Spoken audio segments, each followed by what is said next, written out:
Welcome back dear students. बच्चों, आज हम पढ़ने वाले हैं क्लास 9 की साइंस का second chapter is matter around us pure का।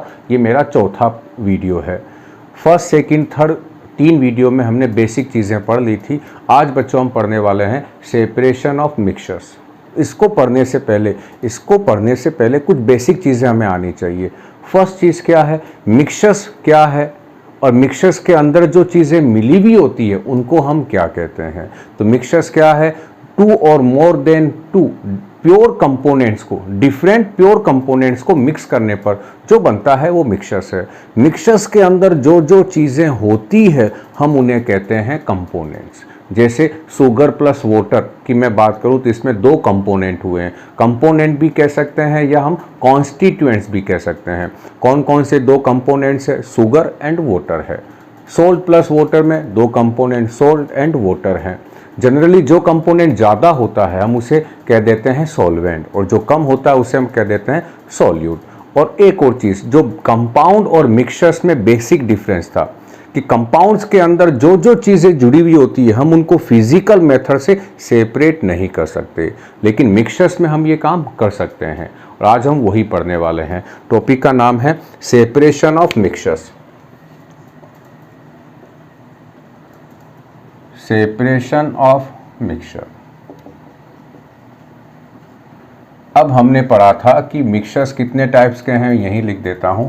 मिक्सचर्स के कितने टाइप हमने पढ़े थे, हमने 2 टाइप्स के पढ़े थे। फर्स्ट कौन सा था, होमोजीनियस,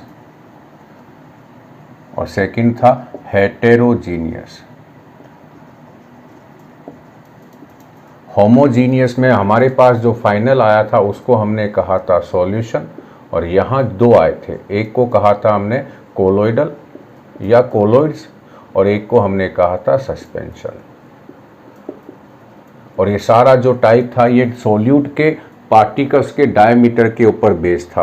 अब बच्चों हमारे इसी मिक्सचर्स को सेपरेट कैसे करेंगे, सेपरेट कैसे करें।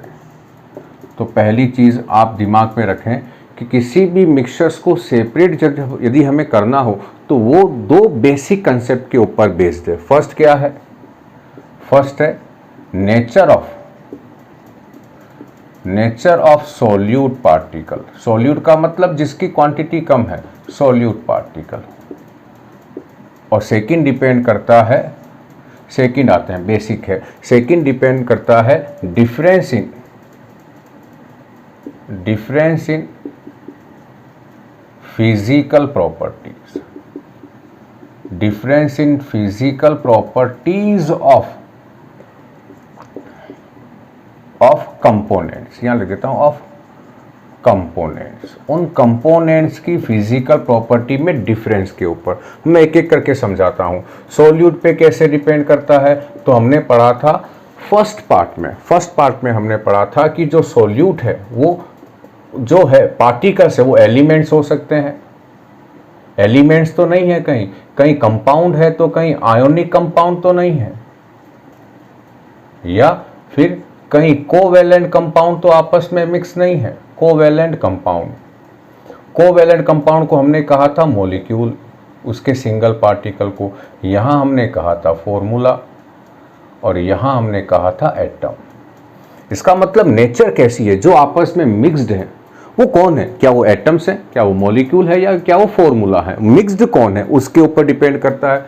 बेसिक कंसेप्ट ये है बच्चों हमारे, जो हम यहाँ 9th क्लास में यूज लेने वाले हैं।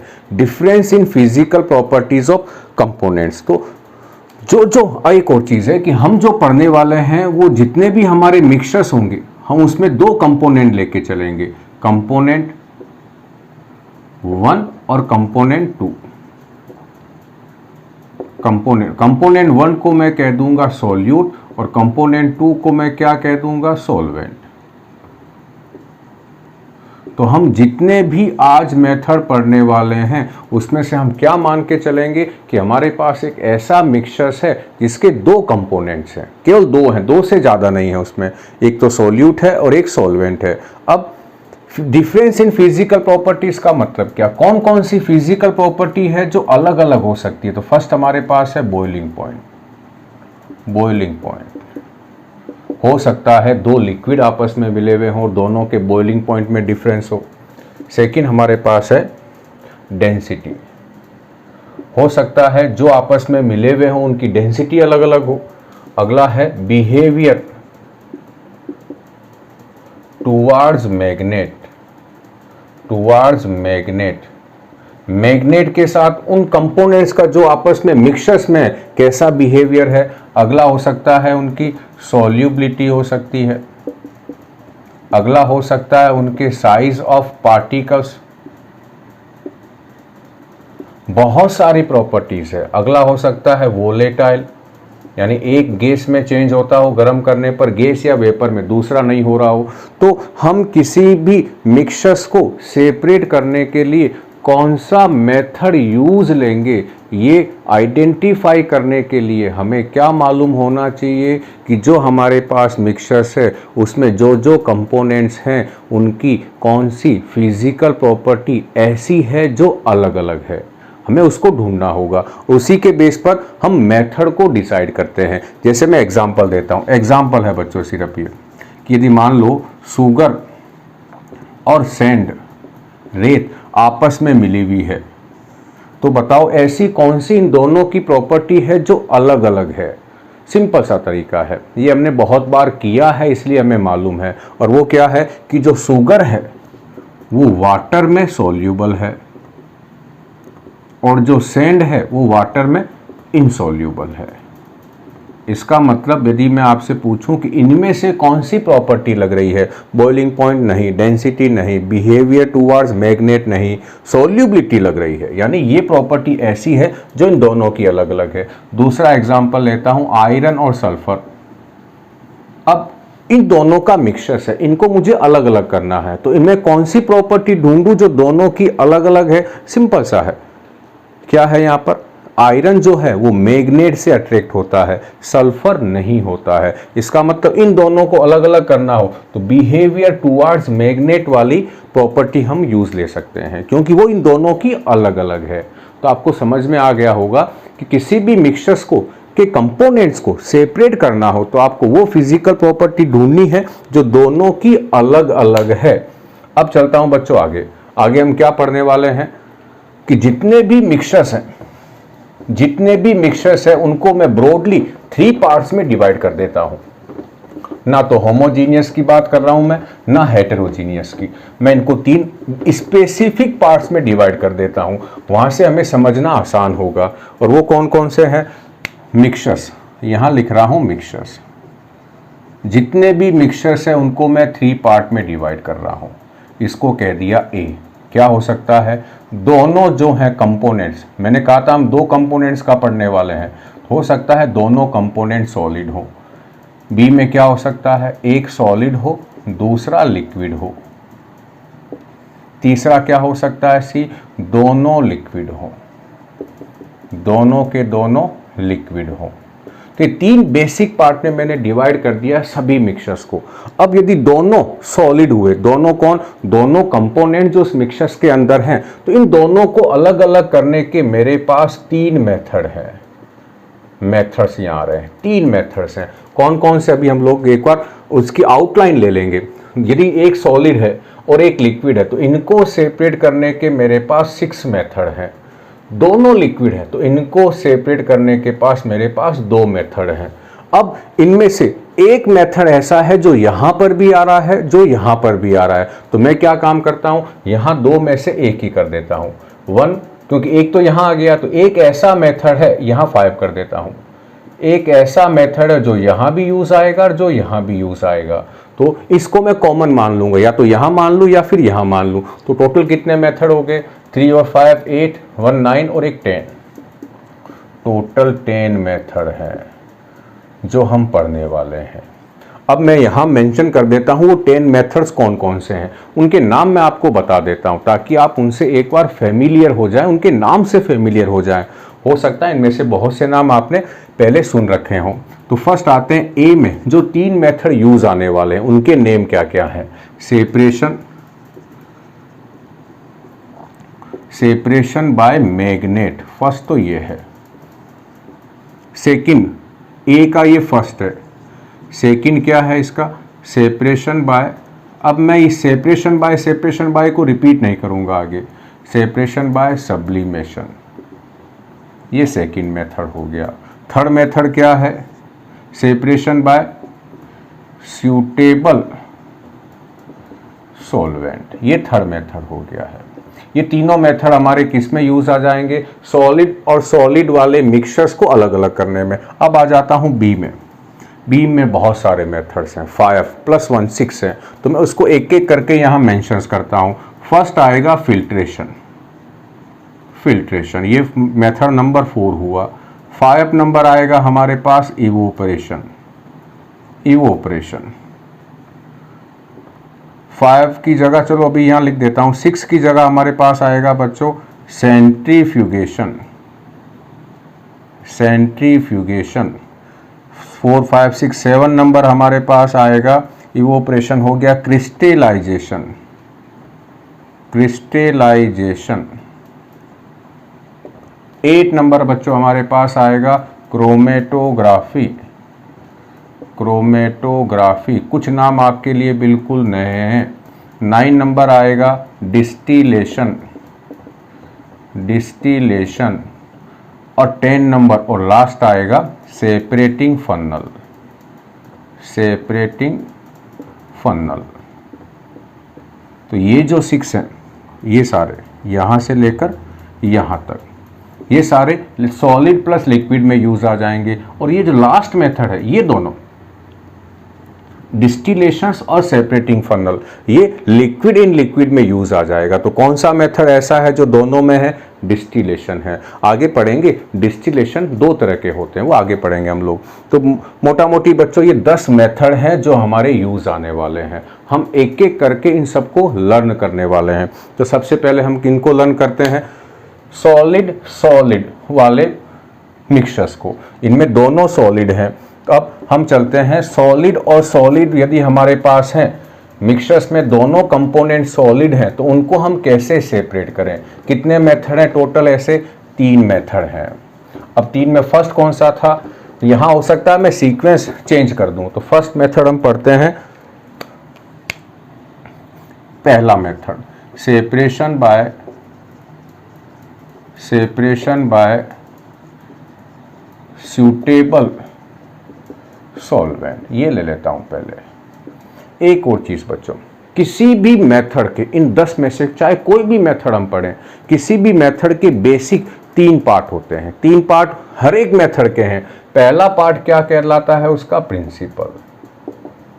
प्रिंसिपल का मतलब है कि वो मेथड आप क्यों अप्लाई कर रहे हैं, उसके पीछे रीजन क्या है। सेकंड है उस मेथड का प्रोसीजर क्या है, तरीका क्या है। और थर्ड है कि ये मेथड इसके अलावा और किन किन पर अप्लाई होगा, यानी एग्जाम्पल। 3 चीजें बेसिक होती है, प्रिंसिपल, प्रोसीजर और एग्जाम्पल। मेरे जो नोट्स हैं, जो मेरे डिस्क्रिप्शंस बॉक्स में है, वहां पर प्रिंसिपल और एग्जाम्पल तो मेंशंस है। प्रोसीजर मैं यहाँ आपको समझा दूंगा, तो प्रोसीजर वहाँ मेंशन नहीं होगा। प्रोसीजर यदि मैं वहाँ लिखता तो नोट्स बहुत लंबे हो जाते बच्चों। अब आते हैं फर्स्ट में आते हैं। तो फर्स्ट हमारे पास क्या है, सेपरेशन बाय सूटेबल सॉल्वेंट। ये मेथड कब काम लेंगे, याद रखना हमारे पास दोनों सॉलिड हैं। ये मेथड कब काम लेंगे, जब इन दोनों में से कोई एक सॉलिड किसी सॉल्वेंट में सोल्यूबल है और दूसरा इनसोल्यूबल है। जैसे एग्जांपल लेता हूं मैं, तो पहले मैं इसका प्रिंसिपल लिख देता हूं। प्रिंसिपल क्या है, आउट ऑफ 2 सॉलिड्स, या कंपोनेंट्स लिख दूं मैं, 1 component is soluble in suitable solvent, whereas other components is insoluble। एक सोल्यूबल होना चाहिए, दूसरा इनसोल्यूबल होना चाहिए, तभी तो हम ऐसा सूटेबल सॉल्वेंट लेंगे जिसमें एक घुल जाए और दूसरा नहीं घुले। अभी मैंने इसका एग्जांपल लिया था, क्या एग्जांपल है, सैंड प्लस शुगर। हमें दो मालूम है कि सैंड हो चाहे शुगर हो, दोनों सॉलिड है। अब सैंड और शुगर में मैं कौन सा फिजिकल प्रॉपर्टी ढूंढ ली मैंने? सॉल्युबिलिटी। शुगर और सैंड की वाटर में सॉल्युबिलिटी डिफरेंट है। अब मैं क्या काम करूंगा, ध्यान रखना बच्चों, हम सीधा नहीं जाएंगे, हम स्टेप बाय स्टेप जाएंगे। तो फर्स्ट काम क्या करेंगे हम लोग? डिसॉल्व या add the mixtures in water. First हमने क्या काम किया? मिक्सचर्स को वाटर में ऐड कर दिया। सेकंड क्या काम करेंगे? वाटर में ऐड करने के बाद क्या होगा? शुगर तो कैसी हो जाएगी? सॉल्यूबल, घुल जाएगी। और जो घुल जाती है वो होमोजीनियस मिक्सचर्स बनाएगी। जो सैंड है वो कैसा होगा? इनसॉल्यूबल होगा। तो वो क्या बनाएगा? सस्पेंशन बनाएगा। फर्स्ट। थर्ड ये हो गया। थर्ड हम क्या काम करें? अब इसके बाद हम इसको फिल्टर करेंगे। फिल्टर करने पर क्या होगा? जो सैंड है वो फिल्टर पेपर पर रह जाएगी एज ए रेजिड्यू, और जो फिल्टरेट है, जो फिल्टर होके आएगा, उसमें कौन कौन होगा? शुगर है जो वाटर में डिसॉल्व है, दोनों होंगे। अब फोर्थ में क्या काम करूंगा? अभी भी शुगर और वाटर है, मुझे तो क्या केवल क्या चाहिए? शुगर चाहिए। तो अगला मैं इसका क्या कर दूंगा? इवोपरेशन कर दूंगा। इवोपरेशन का मतलब है कुछ दिनों के लिए यदि मैं इसे सनलाइट में छोड़ दूं तो होगा क्या? इवोपरेशन करने पर वाटर जो है वो वेपर बन के एयर में चला जाएगा, एटमॉस्फेयर में। पीछे कौन बच जाएगी? बीकर के अंदर शुगर बच जाएगी। तो यहाँ शुगर अलग हो गई और यहाँ फिल्टर पेपर पे सैंड अलग हो गया। अब डायग्राम में क्या करेंगे? डायग्राम मुझे लगता नहीं बनाने की ज़रूरत है। बीकर लिया, बीकर में वाटर लिया, वाटर में हमने क्या ऐड कर दिया? Sand plus sugar. ऐड करने के बाद स्टायर किया, स्टायर करने के बाद क्या किया? फिल्टर पेपर लाए, फन्नल, ये फिल्टर पेपर, ये बीकर। यहाँ कौन बच जाएगी? सैंड। जो बचेगी उसे क्या कहेंगे? रेजिड्यू। और यहाँ कौन आ जाएगा हमारे पास? वाटर आ जाएगा प्लस शुगर आ जाएगी। ये क्या कहलाएगा? फिल्टरेट। अब इस फिल्टरेट को मैं क्या काम करूँ? 2 और 3 डेज के लिए कहाँ छोड़ दूँ? सनलाइट में। सर इतना टाइम क्यों लगा? जल्दी करें, जल्दी करना हो तो इसे गर्म कर दें। वाटर, यहाँ वाटर जल्दी वेपोराइज हो जाएगा गर्म करने पर। यहाँ कौन बच गई? पीछे शुगर। वो एयर कहाँ, वाटर कहाँ चला गया? एयर के अंदर। यहाँ वाटर है गैसियस फेस में, ये अलग हो गई। यहाँ शुगर अलग हो गई और यहाँ हमारी सैंड अलग हो गई। ये मेथड है। तो ये इसका प्रिंसिपल हो गया, ये इसका प्रोसीजर हो गया। किसी भी मेथड का प्रोसीजर यदि आप पॉइंट्स में लिखते हैं तो आप आसानी से लिख पाएंगे। अब आते हैं इनके एग्जाम्पल। तो मैं इनके एग्जाम्पल को मेंशन नहीं करता, बहुत सारे ऐसे एग्जाम्पल है जहां 2 सॉलिड होने चाहिए, एक सॉलिड किसी में डिसॉल्व होना चाहिए। लेकिन एक एग्जाम्पल मैं मेंशन कर देता हूं। एक एग्जाम्पल जो हमारी एक्टिविटी में है वो है आयरन और सल्फर। याद रखना इसका, यहाँ जो सल्फर है वो कार्बन डाइसल्फाइड में सोल्यूबल है। तो ये क्या है? ये सॉल्वेंट है, ये सॉल्वेंट है। और जो हमारा आयरन है वो इसमें इनसॉल्यूबल है। तो बिल्कुल सेम एग्जांपल है। सल्फर कार्बन डाइसल्फाइड में सॉल्यूबल है, कार्बन डाइसल्फाइड बिल्कुल पानी के जैसा लिक्विड है, और आयरन इसमें इनसॉल्यूबल है। दोनों को कार्बन डाइसल्फाइड में डाल लो, फिल्टर कर लो, आयरन एज ए रेजिड्यू रह जाएगा। फिल्ट्रेट को छोड़ दो, कार्बन डाइसल्फाइड हवा में उड़ जाएगा, पीछे में सल्फर मिल जाएगी। तो बहुत सारे एग्जाम्पल है, उनमें से एक डिसॉल्व होना चाहिए, दूसरा नहीं होना चाहिए। पहला मेथड खत्म हो गया बच्चों। अब आते हैं हमारे सेकंड मेथड। सेकंड मेथड कौन सा है? किसको ले लूँ मैं? सेकंड ले लेता हूँ मैं, सेपरेशन बाय मैग्नेट। आसान है और मुझे नहीं लगता मुझे उसमें ज़्यादा लिखने की ज़रूरत होगी। तो सेपरेशन बाय मैग्नेट कब लेंगे? जो हमारे पास मिक्सचर्स है, दोनों सॉलिड हैं, क्योंकि हम पढ़ कौन से रहे हैं? दोनों सॉलिड वाला ही पढ़ रहे हैं, जिसमें दोनों कंपोनेंट सॉलिड हैं। तो सेपरेशन बाय मैग्नेट सिंपल सा है। ये मेथड तब यूज लेंगे जब दोनों सॉलिड में से एक सॉलिड मैग्नेट से अट्रैक्ट होता हो, दूसरा नहीं होता हो। एग्जाम्पल लेता हूं इसका। तो प्रिंसिपल क्या है? लिखने की मैं लिख नहीं रहा हूं बच्चों, आप नोट्स में पढ़ लेना एक बार। और प्रिंसिपल आसान है। Out of 2 components 1 component should be attract bye magnet. तो एक कंपोनेंट्स अट्रैक्ट होना चाहिए तो दूसरा नहीं होना चाहिए, ये इसका प्रिंसिपल हो गया। दूसरा है प्रोसीजर। प्रोसीजर में क्या काम करना है, मिक्सचर्स को लो, मिक्सचर्स के पास क्या लेके जाओ, मैग्नेट लेके जाओ, और मैग्नेट लेके जाओगे तो जो मैग्नेट से अट्रैक्ट होता है वो मैग्नेट से स्टिक हो जाएगा, चिपक जाएगा, उसको हटा लो। पीछे कौन सा बच जाएगा, जो मैग्नेट से अट्रैक्ट नहीं होता है। जैसे यहाँ आपके सामने देखो एक ये डायग्राम आया, इस डायग्राम में आप देखोगे तो जो सल्फर है और आयरन का मिक्सचर्स है, इसमें हक है कौन, एग्जाम्पल में आ रहा हूँ मैं, सल्फर और आयरन है। ये जो आयरन है ये तो मैग्नेट से अट्रैक्ट होता है, लेकिन सल्फर नहीं होता है। सल्फर का कलर कैसा है, येलो। तो आप देखें उसमें जो मैग्नेट के ऊपर जो स्टिक हो रखी है वो ब्लैक कलर की आयरन है, और जो बॉटम पे बची हुई है वो येलो कलर की सल्फर है। तो मुझे लगता है सेकंड मेथड हमारा हो गया सेपरेट बाय मैग्नेट। ज़्यादा इसमें हम आगे नहीं जाते। और एग्जाम्पल में क्या है, वो सारे एग्जाम्पल हैं जिसमें दो कंपोनेंट होंगे, दोनों सॉलिड होंगे, एक मैग्नेट से अट्रैक्ट होगा और दूसरा नहीं होगा। अब बच्चों हम आ जाते हैं सीधा थर्ड मेथड पे आ जाते हैं। थर्ड मेथड क्या है, सेपरेशन बाय सब्लिमेशन। ये थोड़ा सा लेंदी है, टफ नहीं है।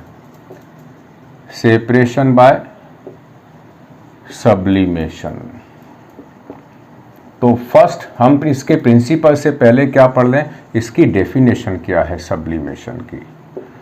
सब्लिमेशंस क्या है, एक प्रोसेस है, एक प्रोसेस है जिसमें क्या होता है, इन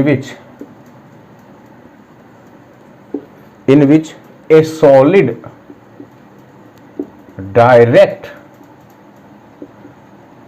convert in gas or vapor on heating without converting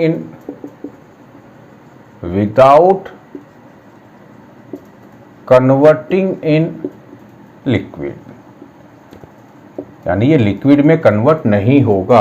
और एंड में लिखता हूं, फुल स्टॉप नहीं है वहां पर, और वाइस वर्सा।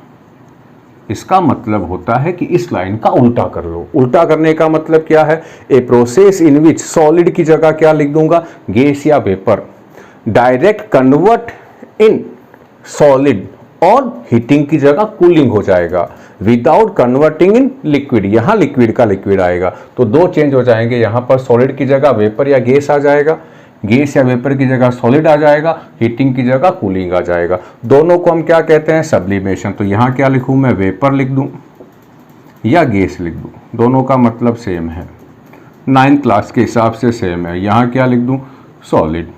वेपर से सॉलिड कब होगा, जब हम कूलिंग करेंगे। सॉलिड से वेपर कब बनेगा, जब हम हीटिंग करेंगे। और इन दोनों प्रोसेस का नाम क्या है, सब्लिमेशन है, सब्लिमेशन है। ये तो इसका प्रिंसिपल हो गया है। अब आते हैं प्रोसीजर। प्रोसीजर में क्या है, हम जल्दी जल्दी से समझ लेते हैं। हमारे पास एक ट्राइपॉड स्टैंड होगा, 3 पैर वाला स्टैंड। एक पैर आपको दिखेगा नहीं, वो पीछे की तरफ है। यहाँ क्या लगा हुआ है, साथ में यहाँ बर्नर लगा हुआ है। बर्नर में या तो स्पिरिट लैंप है या गैस वाला बर्नर, जिसे हम लोग कहते हैं बुनसेन बर्नर, वो लगा हुआ है। यहाँ से फ्लेम आएगी। यहाँ क्या है, इसके ऊपर वॉच ग्लास है, ग्लास की बनी हुई है, कांच की बनी हुई है, वॉच ग्लास है। इसके अंदर क्या है, एक मिक्सचर है। कौन सा है, NH4Cl है, साथ में NaCl है। अब दिमाग में लगाना, ये इसका प्रिंसिपल तो आया ही नहीं सर अभी तक, तो इसका प्रोसीजर सीधा आ गया। तो पहले इसका प्रिंसिपल लिखते हैं। प्रिंसिपल नहीं लिखा हमने, ये तो हमने केवल सब्लिमेशन की डेफिनेशन लिखी थी। प्रिंसिपल क्या है, ये मेथड तब यूज आएगा जब जो हमारे पास दो सॉलिड हैं उनमें से एक सब्लिमेशन शो करता हो, दूसरा नहीं करता हो। क्या प्रिंसिपल हो जाएगा, out of 2 components 1 component should show सब्लिमेशंस।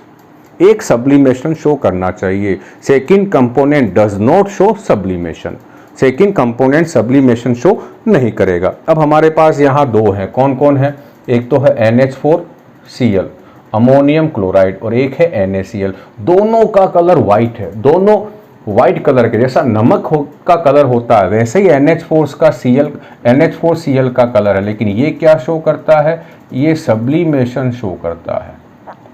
ये गर्म करने पर सीधा किस में चेंज हो जाएगा, गैस में। ये नहीं होगा। इन दोनों का मिक्सचर्स हमने कहाँ ले लिया, इस वाच ग्लास के अंदर। तो ये वाच ग्लास के अंदर इनका मिक्सचर्स हो गया है।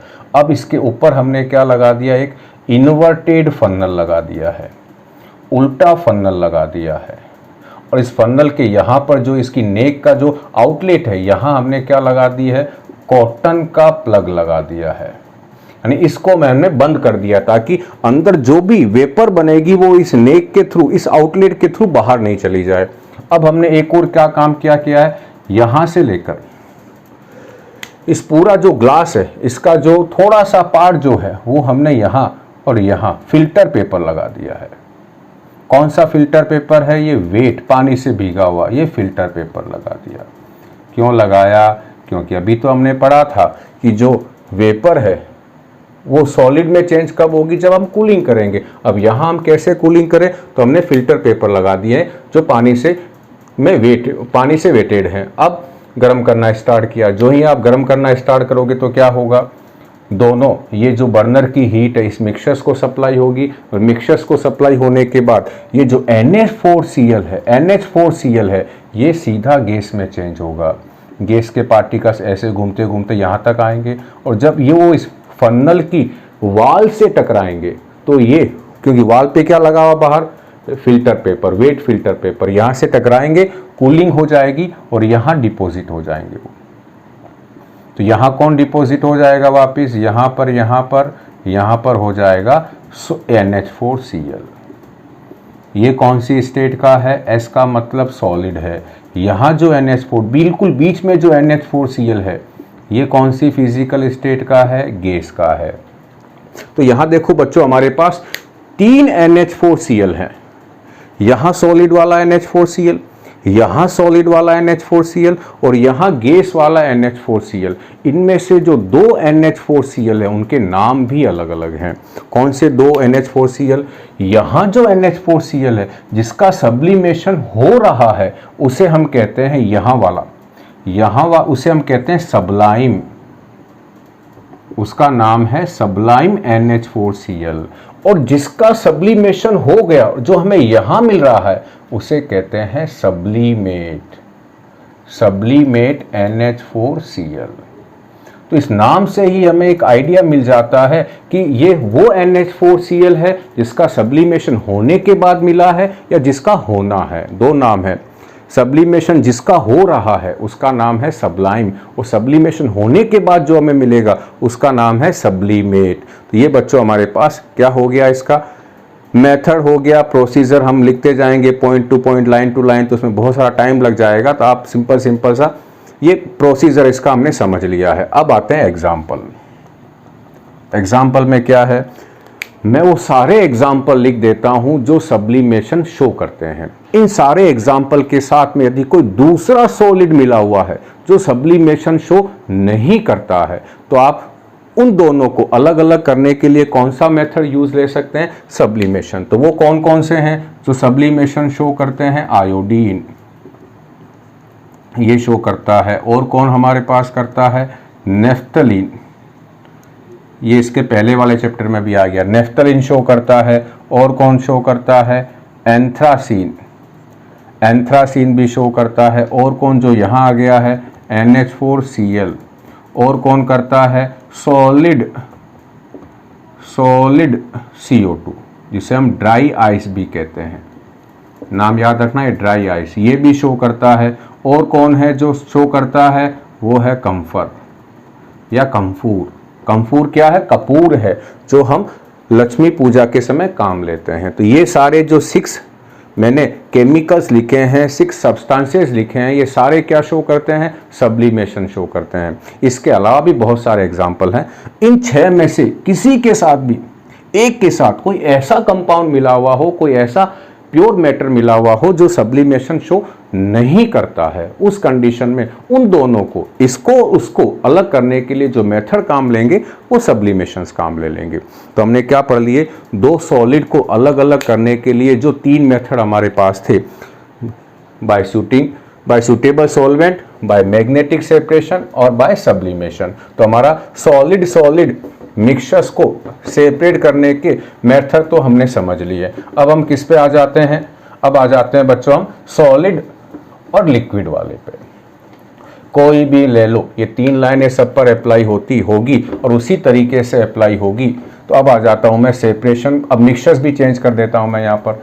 मेथड 3 नहीं है अब हमारे पास, मेथड अब हमारे पास 6 है, 6 मेथड है हमारे पास। तो अगला मैं एग्जांपल कौन सा लूँ? मिक्सचर्स जो है मेरे पास वो कौन सा है? लिक्विड, और एक साथ में कौन सा है? उसके सॉलिड है। अब इसमें 6 मेथड थे हमारे पास। 6 में से मैं थोड़ा सा यहाँ स्पेसिफाई कर देता हूँ, उनको 2 पार्ट में तोड़ देता हूँ।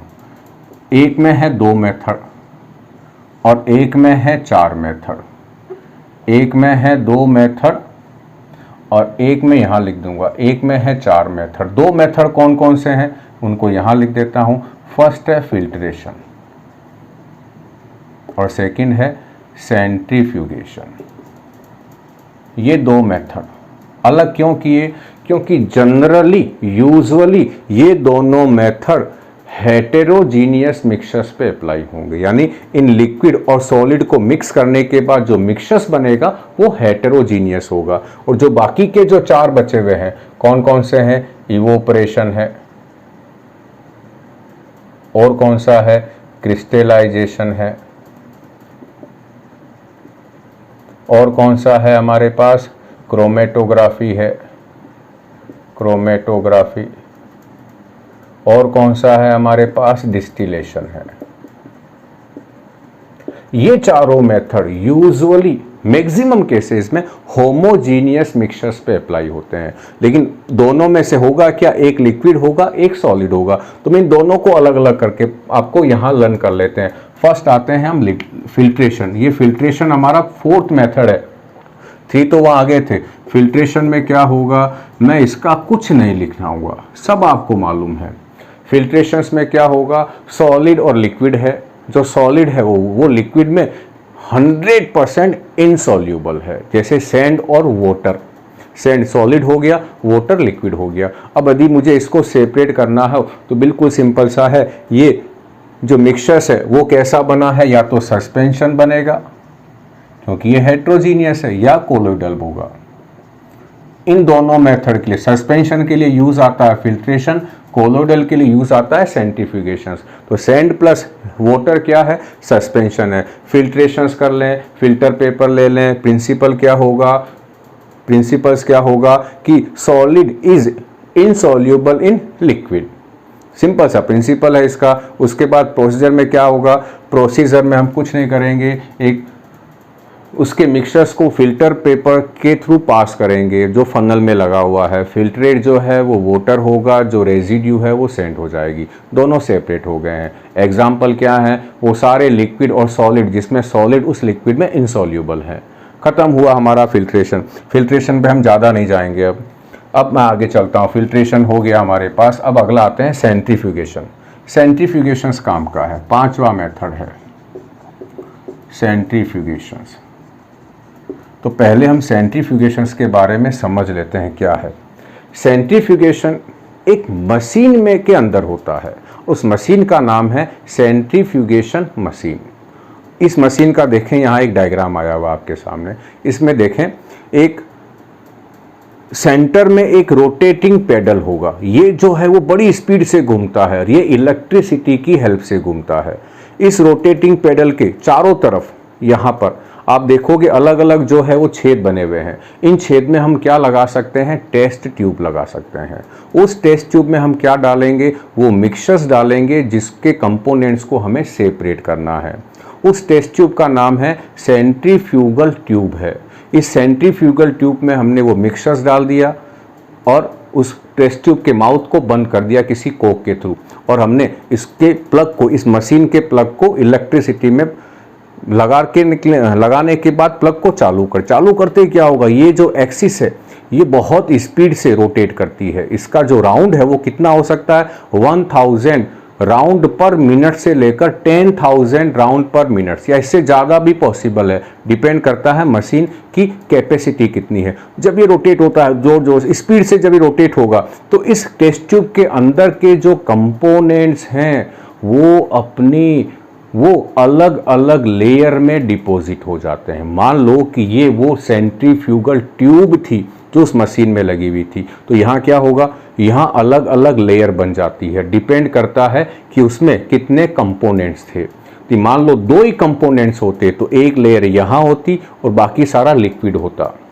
मान लो 2 से ज़्यादा होते तो पार्टिकल्स कैसे सेटल होते हैं, मेन चीज़ ये मेथड कोलोइडल पर मैक्सिमम अप्लाई होती है। यानी पार्टिकल्स कैसे होने पर सेंट्रीफ्यूगेशन अप्लाई होगा, सस्पेंडेड पार्टिकल्स पर। यदि किसी लिक्विड में सॉल्यूट के जो पार्टिकल्स हैं वो या जो सॉलिड के पार्टिकल्स हैं वो सस्पेंडेड है, ये सस्पेंडेड पार्टिकल्स इसको मशीन में जोर से घुमाने पर क्या होगा, अपनी अपनी डेंसिटी के अकॉर्डिंग अलग अलग लेयर में डिपॉजिट हो जाएंगे। वो पार्टिकल्स जिसकी डेंसिटी सबसे ज़्यादा है वो बॉटम पे, जिसकी थोड़ी सी कम है वो ऊपर, और कम है वो और ऊपर, और सबसे ऊपर रहता है लिक्विड, क्लियर लिक्विड। क्लियर का मतलब उसके सारे पार्टिकल्स तो बॉटम पे सेटल हो गए हैं। अब वो कलर कैसा होगा, उसका क्लियर होगा। क्लियर का मतलब ट्रांसपेरेंट होगा। तो सेंट्रीफ्यूगेशन में क्या होगा, प्रिंसिपल क्या है इसके अंदर, प्रिंसिपल है components of mixtures formed different layers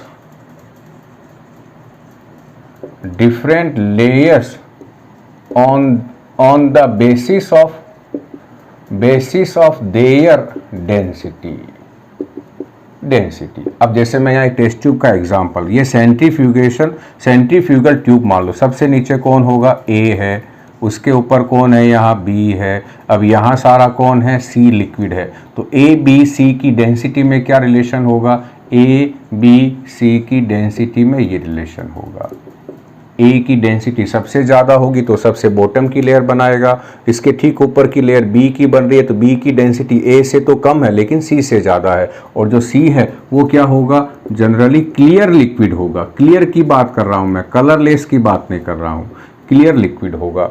अब इस मशीन को इसको रोटेट करते हैं हम लोग जोर से, तो ये है सेंट्रीफ्यूगल फ्यूगेशंस हो गया। जनरली ये कहाँ पर अप्लाई होता है, generally used to separate suspended particles. Suspended particles को सेपरेट करने में इसका ज़्यादा यूज़ होता है। और ऐसा कहाँ होता है, कोलोइड्स में होता है, यानी हेटेरोजीनियस मिक्सचर्स में होता है। अब अगली चीज़ इसी में सेंट्रीफ्यूगेशंस में काम की चीज़ है, अगला है इसका एग्जाम्पल में कौन कौन हमारे पास है, कोलोइडल के एग्जाम्पल। तो फर्स्ट आते हैं कोलोइडल में ब्लड। यदि आप हॉस्पिटल में गए हैं और आपने अपने ब्लड की टेस्टिंग के लिए लैब टेक्नीशियंस को ब्लड दिया है या किसी भी कंपाउंडर महोदय को ब्लड दिया है, तो वो ब्लड को कहाँ रोटेट करते हैं, सेंट्रीफ्यूगेशंस मशीन में। सेंट्रीफ्यूगेशन मशीन में ब्लड के जितने भी कार्प्यूसल्स है वो अपनी अपनी डेंसिटी के अकॉर्डिंग डिपॉजिट हो जाते हैं। सबसे ऊपर जो बचता है क्लियर लिक्विड वो प्लाज्मा होता है।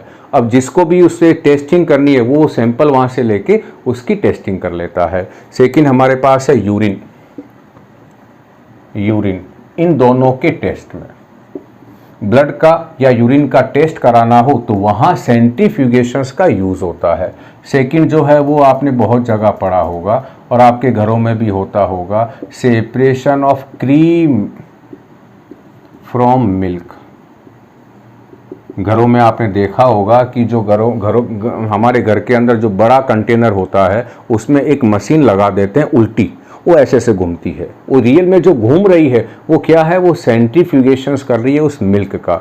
उस मिल्क में जो हल्का है वो ऊपर आ जाता है, और हल्का कौन है, फैट, क्रीम हल्की है क्योंकि उसकी डेंसिटी कम है, जिसकी डेंसिटी कम होगी वो ऊपर आ जाएगी। तो separations of cream from milk. और जो थर्ड यूज़ है वो आपके सबके घरों के अंदर है, वो है वॉशिंग मशीन।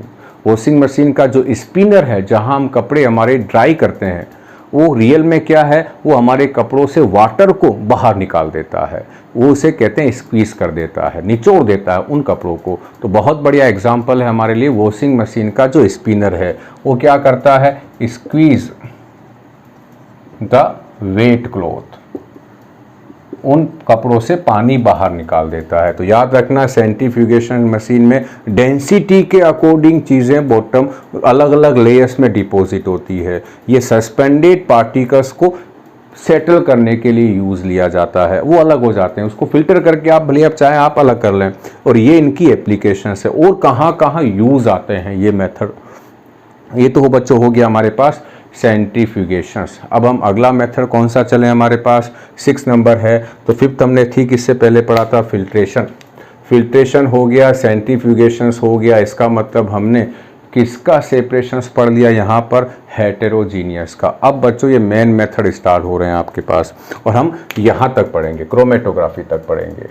अगला जो डिस्टिलेशन है वो थोड़ा सा लेंदी है और इसका अगला एक और है जहाँ लिक्विड के लिए यूज़ आएगा, वो है सेपरेटिंग फनल। इन दोनों को हम अगले वीडियो में पढ़ेंगे, ये थोड़े से टाइम टेकिंग है।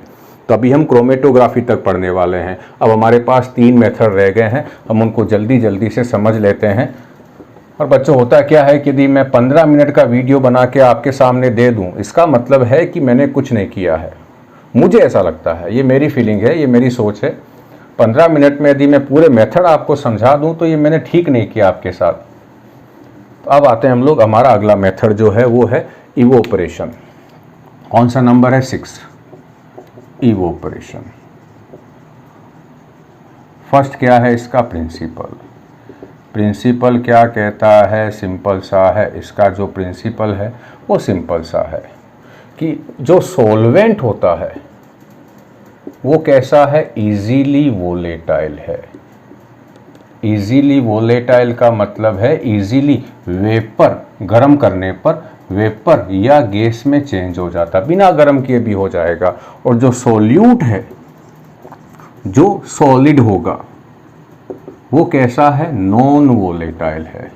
वो गैस या वेपर में चेंज नहीं होता है, वो नॉन वोलेटाइल। इसका मतलब वो गैस या वेपर में चेंज नहीं होगा।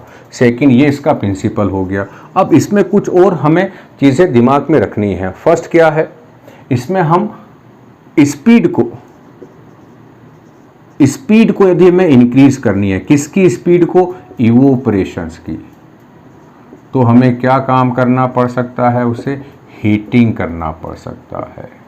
हीटिंग इज रिक्वायर्ड, क्योंकि इवोपरेशन जो है वो स्लो प्रोसेस है। यदि हमें इसे फास्ट करना है तो हमें उसको गर्म करना पड़ सकता है। जैसे एग्जांपल लेता हूँ मैं, थर्ड एग्जांपल के बाद एक और पॉइंट आएगा इसका। थर्ड एग्जांपल ले रहा हूँ मैं, मान लो मेरे पास बीकर है, बीकर में वाटर और साथ में NaCl है।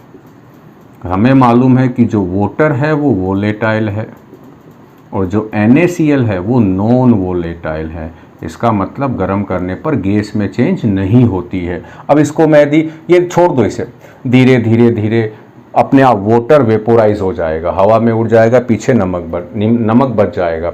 बहुत जगह इसी तरह से नमक बनता है। एग्जाम्पल है सांभर लेक, जो राजस्थान के अंदर है, सबसे बड़ी जो लेक है। अब यहाँ आ जाए, मैं इसको गर्म कर देता हूँ ताकि इसकी स्पीड बढ़ जाएगी। अब गर्म करने पे क्या होगा, यहाँ वाटर जो है वो वेपोराइज हो जाएगा और पीछे कौन बच गई हमारे पास, NaCl बच गया। लेकिन यहाँ एक और ध्यान रखना है, हीट कितना करना है, heat to dryness of solid. इतना गर्म करना है कि इस नमक के अंदर का सारा पानी जो अंदर है वो वेपर में चेंज हो जाए। ऐसा नहीं कर सकते कि थोड़ा बहुत पानी रह गया है, तो फिर वो इवोपरेशंस नहीं होगा। सारा heat to dryness of solid, ये काम की लाइन है। इतना गर्म करना पड़ेगा कि जो सारा लिक्विड है वो वेपोराइज हो जाए। अब दूसरा एग्जांपल लेता हूँ, वहाँ एक प्रॉब्लम आने वाली है और वो प्रॉब्लम क्या है, वो प्रॉब्लम एक और में आने वाली है। वो क्या है, मान लो यहाँ मैं इंक ले लेता। इंक कौन सी ले लें, रेड ले लें, ब्लू ले लें या ब्लैक ले लें, कोई भी ले लें। इन तीनों के साथ क्या प्रॉब्लम है कि यदि आप इनको सीधा गर्म करोगे तो जो इंक का जो फॉर्मूला होता है, मान लो कि मैं समझ लेता हूं कि इंक का फॉर्मूला ABC है, मुझे नहीं मालूम इंक का फॉर्मूला क्या, मैं एक और उसे ABC मान लेता हूं। यदि आप उसे डायरेक्ट हीट करते हो इंक को, तो इसका जो कंपाउंड है वो क्या हो जाता है, डीकम्पोज हो जाता है, डीकम्पोजिशन हो जाता है। ये फॉर्मूला है वो टूट जाता है। कैसे टूट सकता है, तीनों अलग अलग हो जाएं, क्या किन्हीं दो का कॉम्बिनेशंस बन जाए। कौन से दो बनेंगे मुझे नहीं मालूम, लेकिन क्या हो जाता है, उसका डीकम्पोजिशन हो जाता है सीधा गर्म करने पर। तो तीसरा पॉइंट अब यहाँ आ रहा है, कुछ में हम डायरेक्ट हीट कर सकते हैं, कुछ में डायरेक्ट हीट नहीं कर सकते हैं। तो जहाँ डायरेक्ट हीट नहीं कर सकते हैं वहाँ हम कैसे करते हैं, तो वहाँ heating through water bath, heating through water bath. ये क्या है कि हम वाटर को गर्म करते हैं, उसकी जो वेपर बनेगी उस वेपर से उस इंक को गर्म करेंगे। हमारी एनसीईआरटी की जो बुक में है वो यही डायग्राम बना हुआ है। जैसे यहाँ मैं इसी डायग्राम को वापस रिपीट करता हूँ। तो ये बीकर ले लिया, इसमें वाटर है, तभी तो नाम इसका वाटर बाथ है। और हम सीधा इस वाटर को गर्म करेंगे और इस बीकर के यहाँ जो है एक वाच ग्लास लगी हुई होगी, वाच ग्लास, और इस वाच ग्लास के अंदर कौन होगी, हमारी इंक होगी। तो अब क्या है, हम इंक को डायरेक्ट हीट नहीं कर रहे हैं, हम वाटर को हीट कर रहे हैं। वाटर वेपोराइज होगा और वेपोराइज होने के बाद इसकी जो वेपर है वो इस ग्लास से आके कोलाइड करेगी और ग्लास को हीट देगी। ये हीट ये ग्लास ये वाटर एब्जॉर्ब कर लेगा और इसका जो सॉल्वेंट है वो हवा में चला जाएगा। जो भी इसमें सॉल्वेंट होगा, पीछे क्या बच जाएगी, इंक। और इंक रियल में क्या है, इंक नहीं बचेगी, रियल पीछे क्या बचेगी, डाई बच जाएगी। डाई का मतलब होता है कलर, पीछे या तो रेड कलर या ब्लू या ब्लैक कलर की डाई बच जाएगी और ये हमारा वेपोराइजेशन हो जाएगा। तो थर्ड यहाँ पॉइंट क्या था, फर्स्ट तो ये प्रिंसिपल हुआ, सेकंड इसको स्पीड अप करने के लिए हम गर्म कर सकते हैं। थर्ड क्या है कि ऐसे सॉलिड जो डायरेक्ट हीट करने पर डीकम्पोज हो जाते हैं, हम उनको वाटर बाथ के थ्रू हीट करेंगे। चौथी चीज़, इसी में बहुत सारे पॉइंट काम के आएंगे इसमें। चौथा क्या है कि इवोपरेशन में हमारे पास दो कंपोनेंट थे यहाँ पर, कौन कौन था, वाटर था और NaCl था। हमें क्या दोनों मिले या एक ही मिला, हमें तो एक ही मिला। कौन मिला, NaCl मिला। वाटर कहाँ गया, एटमॉस्फेयर में एस्केप हो गया है। तो इस मेथड का एक और नुकसान क्या है कि जो दो कंपोनेंट है उनमें से हमें एक कंपोनेंट ही मिलता है, दूसरे कंपोनेंट का जो वोलेटाइल है उसका लॉस हो जाता है। तो यहाँ fourth point, loss of one component, एक कंपोनेंट हमें नहीं मिलता है। पांचवा और काम का पॉइंट समझना, मान लो NaCl के साथ कोई X भी था, NaCl के साथ कोई X भी था और हम चाह रहे थे कि ये X भी हमें NaCl के साथ नहीं मिले, लेकिन जो X था वो भी कैसा था, नॉन वोलेटाइल था। X जो है वो भी नॉन वोलेटाइल है, नॉन वोलेटाइल है। तो हमें जो मिलेगा वो X और NaCl का मिक्सचर्स मिलेगा। इस मेथड में क्या है कि यदि वाटर और NaCl के साथ गलती से कहीं थोड़ा बहुत कोई इम्प्योरिटीज़ भी मिली हुई है तो वो इम्प्योरिटीज़ भी उस नमक के साथ रहती है, वो अलग नहीं होती है। ये क्यों समझाया है, ये सारी चीज़ें यहाँ क्यों हुई है, क्योंकि ये जो सारी चीज़ें हैं जो यहाँ कुछ गड़बड़ है वो हमारे अगले मेथड में नहीं है और अगला मेथड के वो एडवांटेजेस है। अगला मेथड कौन सा है, क्रिस्टलाइजेशन है। तो उम्मीद करता हूँ ये आपको समझ में आ गया होगा। अब हम चलते हैं अगले वाले मेथड पे, नाम क्या है उसका, क्रिस्टलाइजेशन है। और क्रिस्टलाइजेशन थोड़ा सा बेटर मेथड है इवोपरेशन से। क्यों है अभी हम समझते हैं। तो फर्स्ट आते हैं क्रिस्टलाइजेशन कब अप्लाई होगा, उसका प्रिंसिपल। पहला तो हमारा प्रिंसिपल ही है, चाहे स्कूल हो चाहे यहाँ मेथड हो, हमारी जो टॉप पे रहते हैं वो हमेशा प्रिंसिपल ही रहते हैं। तो अब आ जाते हैं हमारे पास फर्स्ट इवोपरेशन, तो हमने पढ़ लिया, इसको साफ क्यों नहीं किया मैंने। अब आ जाते हैं यहाँ अगले मेथड का जो नंबर है वो 7 है, नाम क्या है, क्रिस्टलाइजेशन। फर्स्ट पढ़ते हैं इसका प्रिंसिपल। हम बच्चों ये सारी जो चीज़ें पढ़ रहे हैं वो किस टाइप के मिक्सचर्स को सेपरेट करने के लिए पढ़ रहे हैं, लिक्विड और सॉलिड में। तो अब इसका प्रिंसिपल क्या है, सॉलिड जो है लिक्विड के अंदर वो कैसा होना चाहिए, लेस सॉल्यूबल। जो सॉलिड है लिक्विड के अंदर उसकी जो सॉल्युबिलिटी है वो कम होनी चाहिए। पहला ये इसका बेसिक प्रिंसिपल है, the solubility of solid is less in the given liquid. जो लिक्विड हमारे पास है उसमें इस सॉलिड की सॉल्युबिलिटी कम होनी चाहिए। अब ये तो इसका प्रिंसिपल हुआ है। अब इसका प्रोसीजर, इसके प्रोसीजर में हमें कुछ काम करने पड़ेंगे। क्या है, जैसे मैं एग्जांपल लेता हूँ, यहाँ से आपको समझ में आ जाएगा। एग्जांपल यहाँ क्यों लूँ, यहाँ ले लेता हूँ। इस एग्जांपल में मैं ले रहा हूँ कॉपर सल्फेट और वाटर, और मान लो यहाँ कोई X भी है। ठीक इसके पहले वाले मैंने बताया था इवोपरेशंस में, और ये X जो है वो क्या है, इम्प्योरिटीज है, ये इम्प्योरिटी है। और ये X, इसकी जो सॉल्युबिलिटी है, इसकी सॉल्युबिलिटी ज़्यादा है वाटर के अंदर। ये जो कॉपर सल्फेट, इसका नाम एक और क्या है, ब्लू वाइट्रोल है, इसका कलर भी ब्लू है। इसकी सॉल्युबिलिटी क्या है ये मालूम हो हमें, इसकी सॉल्युबिलिटी कम है, इसकी सॉल्युबिलिटी ज़्यादा है। और ये तो वाटर है, ये तो सॉल्वेंट है। यहाँ पर हम क्या काम करेंगे, पहला इसको हम गर्म करेंगे। गर्म करने से क्या होगा, इसके अंदर जो वाटर है वो थोड़ा बहुत वेपर में, एटमॉस्फेयर में चला जाएगा। तो अब जो हमारे पास बचेगा उसमें वाटर कम होगा, और वाटर कम हो गया इसका मतलब इस सॉल्यूशंस का क्या हो गया है, कंसंट्रेशन हो गया है। कंसंट्रेशंस का मतलब है कि यदि आप पानी सॉल्वेंट को कम कर दें तो जो बचा हुआ सॉल्यूशन है उसका कंसंट्रेशन हो जाता है। अब हम इसे कैसे पानी कम करेंगे, हम इसको गर्म करते जाएंगे। गर्म करते जाएंगे तो पानी हवा में उड़ गया तो ये गर्म भी हो रहा, तो ये कैसा हो गया, कंसंट्रेट के साथ साथ कैसा है, ये हॉट है। हम इसको गर्म करेंगे, ये प्रोसीजर में आ गया हूँ। हमारे पास जो लिक्विड और सॉलिड का जो मिक्सचर्स होगा हम उसे गर्म करेंगे, क्रिस्टलाइजेशन में सॉल्वेंट वेपोराइज हो जाएगा, थोड़ा बहुत, ज़्यादा नहीं। और अब ये कैसा हो गया, कंसंट्रेट हो गया, हॉट हो गया। अब हम इसे गर्म करना मान लो अभी बंद नहीं कर रहे हैं, तो हम यहाँ एक ग्लास की रोड लाएंगे, ग्लास की रोड, इसमें डिप करेंगे, डिप करके बाहर निकालेंगे और उसको फूंक मारेंगे ऐसे। यदि फूंक मारने पर यहाँ पर कॉपर सल्फेट के क्रिस्टल बन जाते हैं, वो जमने लग जाता है, इसका मतलब है कि क्रिस्टलाइन पॉइंट आ गया है, यानी अब क्रिस्टल्स बन जाएंगे। अब इसको हम गर्म करना बंद कर देंगे और इसको हम अब कूल करेंगे। कैसे करेंगे, स्लोली करेंगे, स्लोली इसे कूल करेंगे। कूल करने पर क्या होगा, हमने पढ़ा है ठीक इसके पहले वाले वीडियो पर कि ठंडा करने पर सॉल्युबिलिटी भी कम हो जाएगी।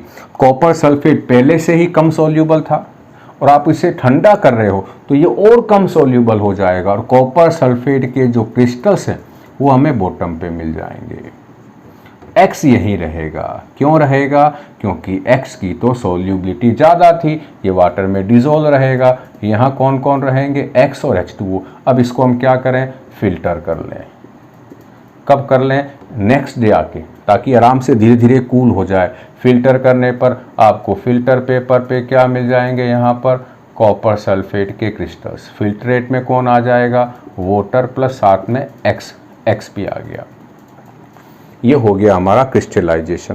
प्रिंसिपल क्या है, जो सॉलिड है उसकी सॉल्युबिलिटी कम होनी चाहिए।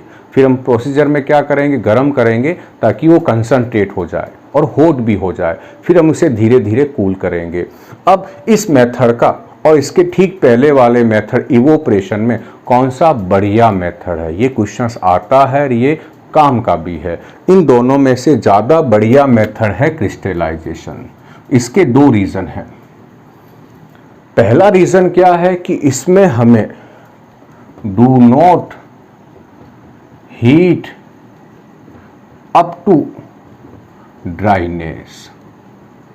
यहां हमें, जैसे हमने इसको गर्म किया तो हमने यहां थोड़ा बहुत पानी उड़ा दिया, लेकिन पूरा सूख जाए, पूरा ड्राई हो जाए, इतना गर्म नहीं किया।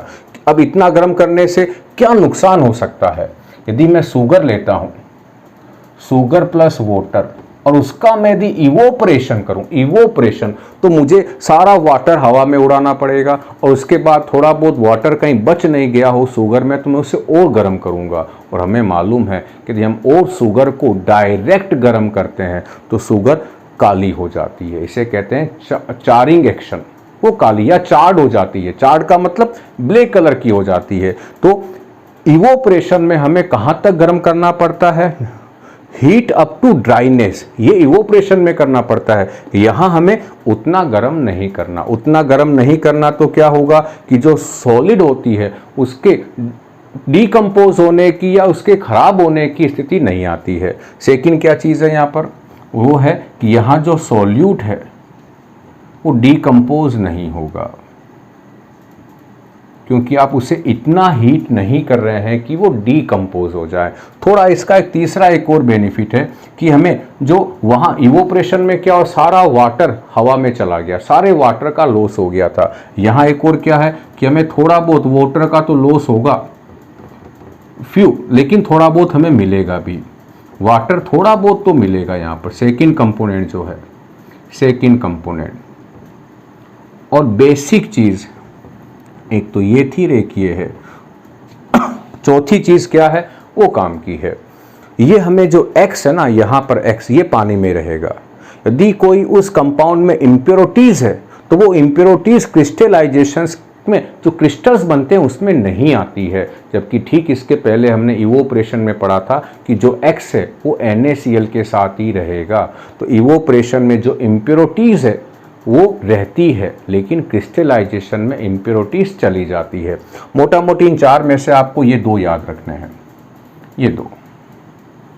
एक तो क्या है, direct heat up to dryness नहीं करनी होती, और दूसरा क्या है कि हमें जो इम्प्योरिटीज है वो भी अलग हो जाती है इस मेथड से। इसलिए क्रिस्टलाइजेशन ज़्यादा बेटर मेथड है इवोपरेशन से। और बच्चों अब लास्ट मेथड बचा हमारे पास, कौन सा है? क्रोमेटोग्राफी। इस वीडियो का लास्ट चैप्टर है। उसके बाद अगले वीडियो में हम पढ़ेंगे डिस्टिलेशन और सेपरेटिंग फर्नल, और वो भी बहुत बढ़िया कंसेप्ट है। ध्यान रखना, ये जो चीज़ें आप यहाँ समझ रहे हैं, ये आपके, यदि आप साइंस लेते हैं 11th में तो वापस आपके यहाँ आएगी। यदि आपके यहाँ ये बढ़िया तरीके से समझी भी होगी तो आपको प्रॉब्लम नहीं आएगी। तो हम आ जाते हैं अब लास्ट हमारे मेथड, जिसका नाम क्या है?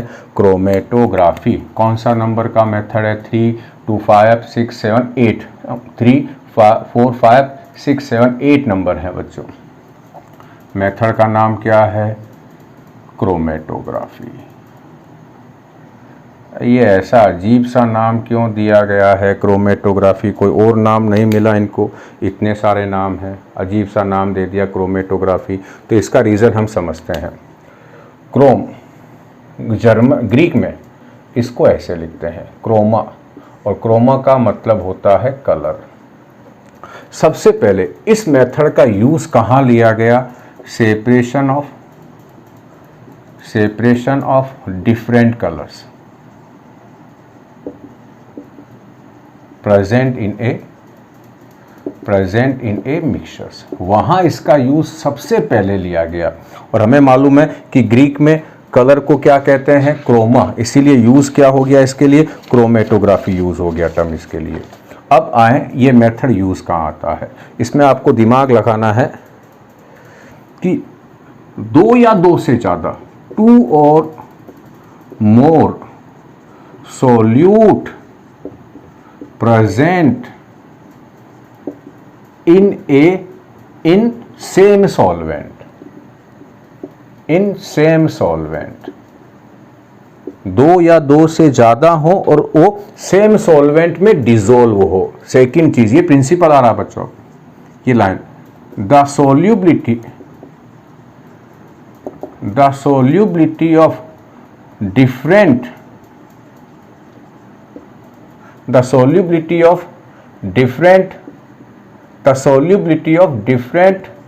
solute, the different solubility of, यहाँ भी डिफरेंट आ जाएगा, the different solubility of different solute, तो जो अलग अलग सॉल्यूट होंगे उन सब की सॉल्युबिलिटी अलग अलग होगी। ये बेसिक यहाँ दो चीज़ें हैं। 2 और मोर सॉल्यूट प्रेजेंट हो तो हम उनको एक ही सॉल्वेंट में हम उसको अलग अलग कर सकते हैं, और जितने भी सॉल्यूट हैं उसकी उसी सॉल्वेंट में सॉल्युबिलिटी अलग अलग होनी चाहिए। जैसे मैं एग्जांपल लेता हूँ ब्लैक इंक का। ब्लैक इंक का। ब्लैक इंक कैसे बनाते हैं? ब्लैक कलर जो बनाते हैं ब्लैक इंक का, वो 4 डिफरेंट कलर्स को मिक्स करके बनाते हैं। वो 4 कलर कौन कौन से हैं? एक तो है रेड, रेड के बाद दूसरा हमारे पास है येलो, येलो के बाद तीसरा है ब्लू, और ब्लू के बाद चौथा है ग्रीन। इन चारों कलर को यदि आप मिक्स कर दो तो क्या बनती है? ब्लैक इंक बनती है। इसका मतलब यदि मैं ब्लैक इंक को पानी के अंदर मैं मिक्स कर दूं, या पानी के अंदर वो पहले से मिक्स कर दी जाए किसी सॉल्वेंट के अंदर, और आपको इन चारों कलर को अलग अलग करना है, तो क्या कंडीशंस होनी चाहिए कि ये चारों कलर किसी एक में ही डिसोल्व हो, और इन चारों की सॉल्युबिलिटी भी अलग अलग होनी चाहिए, तब ये मेथड यूज़ आता है। तो कहाँ यूज़ आता है? सेपरेशन ऑफ डिफरेंट नहीं, 2 और मोर solute present in A same solvent, उनको आप अलग अलग कर सकते हैं, बस ज़रूरी क्या है कि उनकी सॉल्युबिलिटी डिफरेंट होनी चाहिए। अब इनकी सॉल्युबिलिटी में क्या रिलेशन है? रेड की सॉल्युबिलिटी सबसे ज़्यादा, येलो की उससे कम, ब्लू की उससे कम, और सबसे कम सॉल्युबल जो है उस सॉल्वेंट में वो ग्रीन है। अब ये कंसेप्ट यूज़ आएगा। बहुत सारे क्रोमेटोग्राफी के मेथड है, सबसे एडवांस मेथड है ये क्रोमेटोग्राफी, लेकिन हमारे सिलेबस में जो है उसका नाम है पेपर क्रोमेटोग्राफी। Paper chromatography. अगली चीज़ हमारे सिलेबस में ये है। अगली एक और चीज़, ये जो सोल्यूट होते हैं इनकी क्वांटिटी यदि बहुत कम है तो ये मेथड भी ये मेथड यूज आ सकता है। तो मान लो जो सोल्यूट मिला हुआ है उसकी क्वांटिटी आपके पास बहुत कम है, और आप चाहते हैं कि इस बहुत कम क्वांटिटी में भी कौन कौन मिले हुए हैं उनको अलग अलग करना हो, तो ये मेथड यूज आ सकता है। तो क्या यूज आ सकता है? A small quantity of mixtures can be used to separate the components। मान लो सर हमारे पास तो पूरा एक मटका भरा हुआ मिक्सचर है, और उस पूरे को हम क्यों ख़राब करें? हम यदि ये पता लगाना कि इस पूरे मटके के अंदर क्या क्या है, तो उसका एक छोटा सा सैंपल लें। उस छोटे से सैंपल से आप पता लगा लोगे कि इसके अंदर क्या क्या चीज़ें मिली हुई है, और हम इसका प्रोसीजर पढ़ते हैं। ये सारे प्रिंसिपल तो यहीं तक था, यही प्रिंसिपल है, ये तो एक्स्ट्रा पॉइंट है जो हमें आने चाहिए। अब आते हैं इसका मेथड के बारे में पढ़ते हैं, इसका प्रोसीजर। तो इसको यहाँ से हटा देता हूँ बच्चों। ओह, ये हटा दिया मैंने, चलो वापस लिख लेंगे इसे। याद रखना सॉल्युबिलिटी का ऑर्डर जो मैंने लिखा था, क्योंकि मैं जो प्रोसीजर लूँगा उसमें जो एग्जाम्पल लूँगा वो मैं ब्लैक इंक की लूँगा। तो सबसे ज़्यादा सॉल्युबल कौन थी हमारे पास? रेड थी। ये सॉल्युबिलिटी का ऑर्डर। रेड के बाद कौन है हमारे पास? येलो है। येलो के बाद कौन है? ब्लू है। और ब्लू के बाद कौन है? ग्रीन है। ये सॉल्युबिलिटी का ऑर्डर है, ऑर्डर ऑफ सॉल्युबिलिटी। ये सॉल्युबिलिटी का ऑर्डर है। सबसे ज़्यादा सॉल्युबल रेड है। अब आते हैं पेपर क्रोमेटोग्राफी में होगा क्या। हम एक गैस जार लेंगे। गैस जार का मतलब इस तरह का एक कंटेनर होगा जो किसका बना हुआ है? ग्लास का। ये है गैस जार। यहाँ एक हम रोड लगा देंगे, आयरन की रोड लगा दो या किसी की भी रोड लगा दो, और इस रोड से यहाँ हम एक पेपर लटका देंगे। समझना बच्चों, ये पेपर है, और यहाँ से इसे क्लिप करके बांध देंगे। कैसे भी करके यहाँ हमने इसको क्लिप कर दिया है, और इस पेपर का नाम है वाटमैन पेपर। Whatman paper. और इस पेपर पे वाटर बहुत बढ़िया तरीके से कैपिलरी एक्शंस के थ्रू ऊपर चला जाएगा। वाटर का मतलब जो भी सॉल्वेंट है। अब मान लो मेरे पास कौन सी इंक है?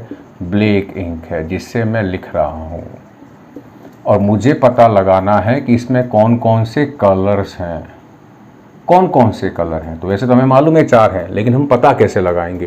तो हम पहला काम क्या करेंगे, इस पेपर को, वाटमैन पेपर के बॉटम से ठीक थोड़ा सा ऊपर एक लाइन ड्रॉ करेंगे। इस लाइन को कहते हैं बेस लाइन। और इस बेस लाइन के बिल्कुल सेंटर में इस ब्लैक इंक का छोटा सा स्पॉट लगा देंगे। ये क्या है? सैंपल है हमारा। सैंपल किसका है? यहाँ पर ब्लैक इंक का है। अब यहाँ तक तो काम हो गया। अब हमें क्या काम करना पड़ेगा? अब हमें समझना, अब हमें इस गैस जार में इस बेस लाइन के ठीक नीचे तक सॉल्वेंट डालना पड़ेगा। ये सॉल्वेंट है, ये सॉल्वेंट है। ये कौन सा सॉल्वेंट है? ये वो सॉल्वेंट है जिसमें इस ब्लैक इंक के अंदर जो जो कंपोनेंट्स है वो सारे डिज़ोल्व होंगे, सबके सब डिज़ोल्व होंगे, सबके सब सॉल्यूबल हैं। अब धीरे धीरे क्या होगा? ये जो सॉल्वेंट है इस वाटर में ऊपर की ओर जाएगा। तो वाटर में जब ये ऊपर की ओर जाएगा और ब्लैक इंक तक पहुंच जाएगा, ब्लैक इंक तक पहुंच जाएगा, तो जो ब्लैक इंक के अंदर जो है वो भी इस पानी के साथ साथ ऊपर जाएंगे। कौन जल्दी रुक जाएगा? सब चारों कलर ऊपर जा रहे हैं, ये चारों कलर। कौन नीचे रुक जाएगा? वो नीचे रुक जाएगा जिसकी सॉल्युबिलिटी कम है, क्योंकि वो अब ज़्यादा देर तक पानी के साथ ऊपर तक नहीं जाएगा। तो सबसे नीचे कौन रुकेगा? जिसकी सॉल्युबिलिटी सबसे कम है। तो ब्लैक इंक से तो ऊपर आएगा वो, यहाँ आके कौन रुक गया? ग्रीन कलर रुक जाएगा। क्यों रुका? क्योंकि इसकी सॉल्युबिलिटी कम थी। अब बाकी तीनों कलर ऊपर जा रहे हैं, ऊपर जाने के बाद कौन रुक जाएगा? ब्लू कलर रुक जाएगा, क्योंकि उसकी सॉल्युबिलिटी ग्रीन से तो ज़्यादा थी लेकिन बाकी दोनों से कम है, और ऊपर जा रहे हैं। अब और ऊपर जाने के बाद कौन रुकेगा? येलो। येलो और ऊपर क्यों रुका? क्योंकि उसकी सॉल्युबिलिटी किस ग्रीन और ब्लू से तो ज़्यादा है लेकिन रेड से कम है। और सबसे ऊपर जाके कौन रुकेगा? रेड, यानी वो जिसकी सॉल्युबिलिटी सबसे ज़्यादा थी। अब देखें आपके सामने एक डायग्राम आ रहा है। इस डायग्राम में आप चेक करें एक बार कि जो सबसे बॉटम पे जहाँ लिखा स्पॉट ऑफ सैंपल वहाँ ब्लैक इंक है, और यहाँ बॉटम पे देखो जो लाइन बनी हुई है वो बेस लाइन है। आप बाकी कलर पे ध्यान ना दें, आप केवल ब्लैक कलर पे ध्यान दें। और अब पानी जो जो ऊपर जाएगा तो पहले देखें आप, सबसे ब्लैक के ठीक ऊपर आपको मिला ग्रीन, ग्रीन के ऊपर ब्लू, ब्लू के ऊपर येलो, येलो के ऊपर रेड, और रेड के ऊपर तक पानी गया है। जो वाटर का जो मूवमेंट है, वाटर की जगह कोई भी सॉल्वेंट ले ले, वो थोड़ा सा और ऊपर जाएगा, सबसे ऊपर वाले स्पॉट, सबसे ऊपर वाले कलर से भी ऊपर जाएगा। इस तरह से हमारा क्या हुआ? चारों जो कंपोनेंट्स थे ब्लैक इंक के वो चारों अलग अलग हो गए और हमारा सैंपल भी बहुत कम यूज़ आया है। बच्चों, ये सारे मेथड ख़त्म हो गए हमारे पास। उम्मीद करता हूँ आपको ये सारी चीज़ें समझ में आई होगी। और ध्यान रखना, ये टॉपिक आपके लिए बिल्कुल नया है। 9th क्लास से पहले इतना थोड़ा सा ये टफ भी है, तो ये बच्चा क्या करते हैं कि इसे स्किप कर देते हैं, छोड़ देते हैं, रहने दो क्या करना है। लेकिन ये बेसिक कंसेप्ट है और यही डिसाइड करते हैं कि आप बाकी से कैसे रहेंगे, अलग कैसे होते, अलग कैसे होंगे आप बाकी से। अब इसके डिस्क्रिप्शन बॉक्स में जाना और वहाँ से नोट्स डाउनलोड कर लेना। और 2 काम करना बिल्कुल नहीं भूलें, एक तो है आप सब्सक्राइब करें चैनल को, और दूसरा चैनल को लाइक करें यदि आपको वीडियो पसंद आया हो तो। थैंक यू बच्चों।